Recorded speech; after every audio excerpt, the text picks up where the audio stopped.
welcome back to the deep dive. Good to be here. So today we're doing something a bit different. We're really getting into the heart of a love story. Yeah, specifically from the book The Quiet Between Us, Roman and Claudia in the Multiverse. Right. And what makes this unique is we're using actual excerpts, even character journal entries from the source. It gives you this really unfiltered look. Our mission, basically, is to explore how these two characters, Roman and Claudia, they're both carrying wounds, and how they navigate love, healing, faith, and some pretty intense public scrutiny. Finding connection in unexpected ways. Exactly. It's this mix of romance, sure, but also deep internal struggle. And there's this spiritual thread woven all the way through. It's about being truly seen. Okay, let's jump in. The story really opens in Maggie's Teamaker. This is Claudia's place, right? Her sanctuary. Yeah, it's described as very peaceful, healing. She's humming hymns, tending teas, but she's also hiding things. Those long sleeves covering scars. And then he walks in. Roman West. And he's an immediate contrast. NYPD detective, huge guy, 6'4", if not more, granite chest, glacier blue eyes. And he comes with a reputation. Oh yeah, cold, dismissive, ruthless. Right. And the source specifically mentions racist. That's the word out on him. But the first interaction is unexpected. Totally. This massive, intimidating guy asks for chamomile tea. Chamomile. Right. It just threw Claudia, as the text says, created this raw feeling she hadn't felt in like decades. And her internal thought is so revealing. Yahuwah, why this man? Why now? That's spiritual questioning. But also this sense of being seen, not judged, just looked at. Like he's hearing something silent inside her. Yeah, that's powerful. And from his perspective, like, he keeps coming back. Why? What draws him? The quiet, definitely. Those hand-painted mugs. Hope, mercy, grace. The little details. Very much so.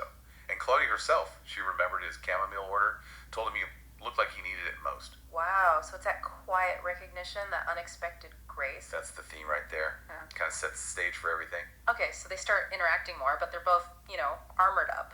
Definitely. Claudia with her long sleeves, hiding the scars she never discusses. And Roman, he's got scars too, right? On his knuckles. And he grips his cup like a weapon. Yeah, it shows how guarded he is. In their early talks, they start to hint at why. What comes out? Well, we learn Roman was a Marine. He carries a lot of things from his past. Trauma. Like the war? Exactly. There's this image mentioned of him seeing a man bleed out holding a photo of his daughter. Heavy stuff. Then there's Beth. Ah, the ex. Yeah, a relationship he calls codependency, something that made them worse. So you see the layers of hurt he's built walls around. And Claudia's dealing with her own self-worth issues stemming from her scars. Deeply. Her journal talks about past hurts, like someone calling her thighs ugly, laughing at her skin, just awful things. But she says Roman's gaze makes her forget I was scarred. That contrast is huge, isn't it? Yeah. And the tea shop itself, it becomes this unlikely space for vulnerability. Because they start being honest. Roman actually admits, I don't know how to be soft. That takes guts to say. It really does. And Claudia's response is key. She doesn't coddle him. She just says, you just have to be honest. Setting the foundation. Truth, not perfection. Exactly. Which is crucial, because perfection isn't on the table for either of them. Okay, so just as this fragile thing is starting, boom, enter Beth. Roman's old flame, his constant storm, as the book puts it. She starts showing up at the tea shop. Uninvited, I assume. Oh yeah, with venom in her eyes and this real air of, like, ownership over Roman. What's the first confrontation like? Tense. Beth just walks up to Roman and says, we should talk. And Claudia sees Roman's reaction. What does she see? She sees him look caught. Like he wasn't ready to admit he cared about Claudia. It clearly scares her. And her journal entries? They get pretty raw around this time, right? Very raw. She talks about Beth's presence stinging, feeling small and quiet, and not enough all over again. Those old wounds just rip open. Totally. She writes, of course she's more his type. Of course he wouldn't choose someone like me. It's painful to read how deep that insecurity goes. But Roman, is he trying to break free from Beth? He is. It's a struggle, clearly. But he tells Claudia straight up about Beth. We were off and on for years, but not love, not anymore. That's a big statement. It is. And he makes a promise to Claudia.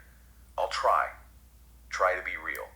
That commitment's honesty, even if it's hard, that's a turning point for him. And he acknowledges Beth's pull, doesn't he? in his own journal. Yeah, he writes something really insightful. Beth has always been like gravity pulling me back when I try to climb out of who I used to be. Wow, gravity, that's a powerful image. Isn't it? But he follows that by saying he wants to be part of the restoration with Claudia. He wants something different now. He wants healing. So how does that healing start to manifest? What are the steps? Well, there are these quiet moments. Roman brings Claudia a mug, one specifically for peace. That's significant. A deliberate gesture. Very. And then he decides to seek counseling.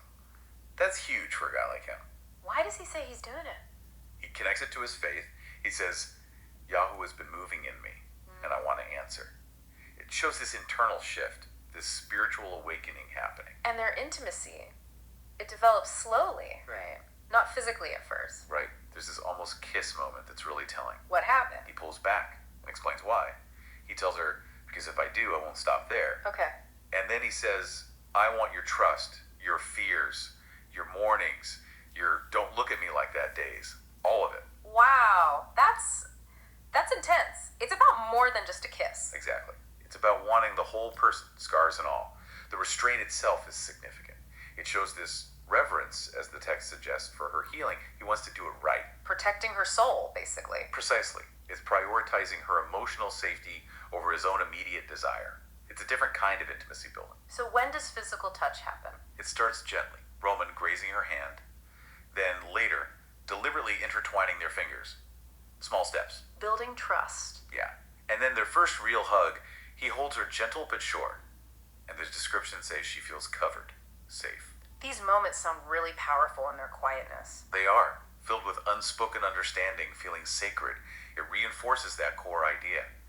Love doesn't have to be loud. It can be quiet, steady, and deeply meaningful. Okay, so they build this incredibly deep, quiet connection, and then the storm breaks. Publicly. Right. Roman gets caught up in a police shooting incident. An unarmed black man is killed, and Roman is immediately labeled a racist cop. But the source gives more context. Yeah, the source material clarifies the man was armed, and Roman's actions actually saved a hostage. But that nuance gets lost. The narrative takes over. Media, public backlash. It erupts. Huge pressure on Roman. He feels exhausted by it, saying he's tired of being hated for who I am. How does Claudia react? This is crucial. She's unwavering. She tells him, you are not what they say. Yahweh knows. I know. Her faith in him is absolute. She's his anchor. Completely. And then comes this incredibly dramatic public climax. The proposal. Yes. Roman decides to propose right there at Maggie's Teamaker, probably hoping for a quiet, personal moment. But Beth wouldn't allow that. No. Beth shows up with reporters, flashbulbs going off, and she publicly accuses